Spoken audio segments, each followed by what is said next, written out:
This is the first Stag that was actually built after the prototypes. So it's chassis number LD1. It was built in November 1969 in the engineering division workshops, and it was basically made of all the parts that they were going to use on the production line, and they were going to make sure that it all fitted together before they ran any cars down the line. Which it did. It's looking very, very nice. Presumably it's been for a restoration process. It has. It was owned by a chap called Steve Barrett, who ran a large Jaguar and Stag spares operation, SNG Barrett. He acquired the car and had it completely rebuilt in the early 1980s. I've owned it for about 15 years and it now gets used, I'm afraid. No, I think that's very, very good indeed. I think it's important because, let's be honest, if you don't use them, they just fall apart. So drive them and it's a lot better for them. Right. So we've got 69. So actually, you're fibbing to me, aren't you? You Stag guys are fibbing. You said 40. It's 41 years. But I mean, obviously, 8 cylinders. The counting gets slightly strange. Right, I'm going to grab this chap here and say, Triumph Stag. I was brought up on sort of terrifying horror stories of head gaskets and things like that. So, are you brave, foolish, or have they cured them? They've cured them. They've cured them, yeah. There's enough technology around now to be able to sort out all the problems. Because, I mean, I remember, and I'm sure it's a very bleak period in Stag history, where the conversion to have was the Rover V8. Yeah, but it's not right for the car. I couldn't agree more, but it is one of those things we do have to revisit. I'm afraid the bogey of head gasket will always follow Stags. They don't do it anymore. Right, Triumph Stags. Essentially, a dirty great big 2+2 sports car. Very, very handsome in my view. I think they're absolutely wonderful. They had their own version of the V8, which was really rather nice. And you can see the heritage with the Triumph 2000, Triumph 2.5 PI, things like that. But somehow they were just so much more. The Stag was right. How and why they got it right, I don't know. Perhaps we've got somebody who's got something in the history for me. What I'm going to do is I'm going to grab this one here and say, right, Stags. You could have had a proper car, but you chose a Stag. Why Stags? Well, I just love them. I mean, it's great. It's a 70s car. It's in a 70s colour. It's got hundreds of miles on it. It's nearly 200,000 miles on it. It's just great. Love it. So, what do you know of the Stag history? Because I'm sort of thinking about things like Mark 1s and Mark 2s possibly, and stuff about black panels in the back and stuff like that. What's that all about?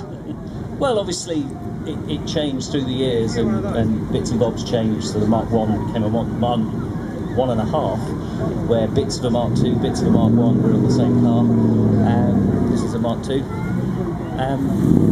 They just evolved. Mine was magenta. Yep, I loved it. I love my magenta Triumphs. I've got a bit of a thing about that.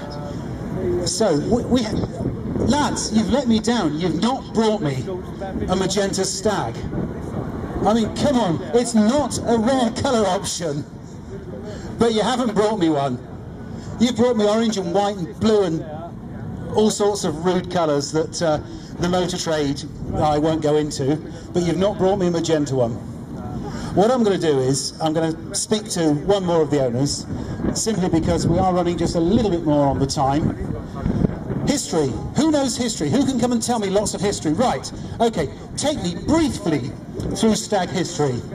Mark 1s, Mark 1.5s, 2s, blackbacks, and then obviously praise the magenta ones, because that's what I had. It genuinely is the 40th anniversary, first of all, almost to the day. The car was launched on the 9th of June 1970, so we're only 3 days out. First car was sold to the public in June. That was what we called a Mark 1. The Mark 1.5 came in around February 1971, where they changed a few parts on the engine to try and help correct the overheating problems. February 1972, we had a complete upgrade of the car. Coach lines appeared on the side. The engine compression ratio was increased. The rear panel went black. The sills underneath went black. And that was the what we call the Mark II. There was Mark IIA, which had little things like seatbelt warning lights appearing on the dashboard, and a couple of other little bits and pieces. And then 1976, which is generally called the Mark III, came out. That's when the rear panel went back to ordinary body colour.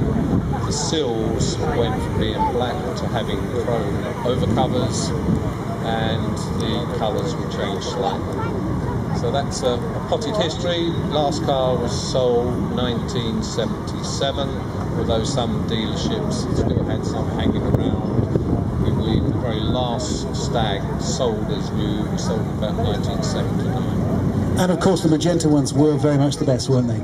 Yes, as you said, strange that there is no magenta ones here. It's a colour that there was divided opinion about, but certainly I agree with you, a magenta one with black upholstery, nice and clean, with the chrome polish, very, very nice. Well, if you'd like to have one delivered to my garage, I'll be very, very pleased to own it. Thank you very much indeed. Thank you so much to the guys from the Stag Club. Absolutely brilliant. Sorry I couldn't talk to you all. Great.